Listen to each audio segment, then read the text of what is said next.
Hello everyone, আসসালামু আলাইকুম। আপনারা সবাই কেমন আছেন? আলহামদুলিল্লাহ ভালো আছেন। আমিও আপনাদের দোয়ায় ভালো আছি। আজকে মেয়ের প্রাইভেট আছে, তাই নিয়ে যাচ্ছি। বাসার সামনে ছোটোখাটো কক্সবাজার হয়ে গিয়েছে, মনে হচ্ছে নৌকা লাগবে, কিন্তু নৌকা কোথায় পাবো? পায়ে হেঁটেই চলে যাচ্ছি পানির মাঝখান দিয়ে। হাঁসের ডিম কিনে আনছি। সাধারণত হাঁসের ডিম খাই না, তারপরেও কিনে নিয়ে আসলাম একটা রেসিপি বানাবো বলে।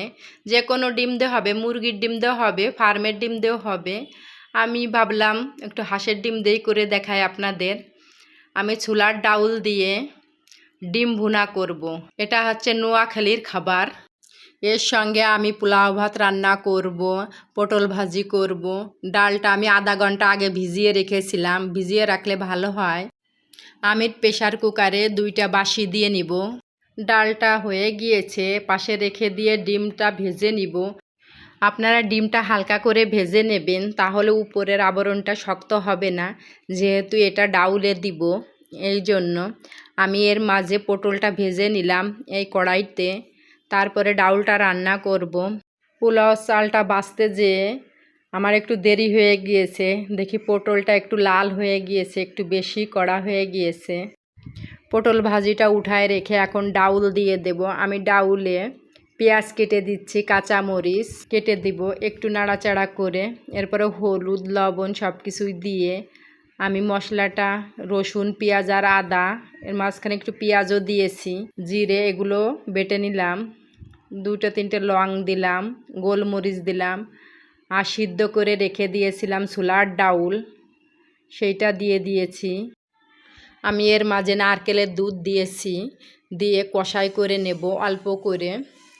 এই যে দেখেন কালারটা কত সুন্দর আসছে, একবারে ভুনা ভুনা করে ফেলবো। ডাউলটা এভাবেই থাকবে, শক্তও থাকবে না, নরমও হবে না। অনেক নরম হলে আবার খেতে ভালো লাগবে না। এই যে আমি ডিমটা দিয়ে দিলাম, এটাই হচ্ছে ছোলার ডাল দিয়ে ডিম ভুনা। এটাই হচ্ছে নোয়াখালীর ঐতিহ্যবাহী খাবার। এত সুন্দর একটা অ্যারোমা বের হচ্ছিল, মনে হচ্ছে গরুর মাংসের অ্যারোমা, মানে সত্যিই ভাবা যাচ্ছে না। দেখেন আমার ডিম আর ছোলার ডাউলের ফাইনাল লুক, অনেক সুন্দর। আমি একটু রেখেছি, যেহেতু ডাউল তো একটু গাঢ় হয়ে যাবে। অনেক টেস্টি, আপনারা একবার বানিয়ে খেয়ে দেখেন। আমি পোলাও ভাত রান্না করব, এর সঙ্গে সাদা ভাত হলেও সমস্যা নেই, সাদা ভাতেও অনেক ভালো লাগবে খেতে। অধিকাংশ লোকেরই ভাতটা ঝরঝরে হয় না, পোলাও ভাতটা। তার একটাই কারণ হচ্ছে চাউলটা ভালো করে ভুনা হয় না। চাউলটা ভালো করে ভুনা করে নেবেন, দেখবেন যে মাঝে চাউলের মাঝে সাদা হয়ে গিয়েছে আর একবারে তেল ছেড়ে দিয়েছে, তখন হচ্ছে বুঝবেন যে হয়ে গিয়েছে। তারপরে হচ্ছে পানি দিবেন পরিমাণ মতো, অনেক সময় বেশি হয়ে যায়, কম হয়ে যায়, এই জন্য ভাতটা ঠিকমতো হয় না। আমি আজকে রাইস কুকারে পানি বসিয়ে দিয়েছিলাম গরম করতে। আমি রাইস কুকারেই রান্না করব। রাইস কুকারে অনেক সুন্দর হয়, এমনিতেও সুন্দর হয়, এমনি চুলার পরে দিলেও। দেখবেন আমার ভাতটা কত সুন্দর ঝরঝরে হয়ে গিয়েছে আল্লাহর রহমতে।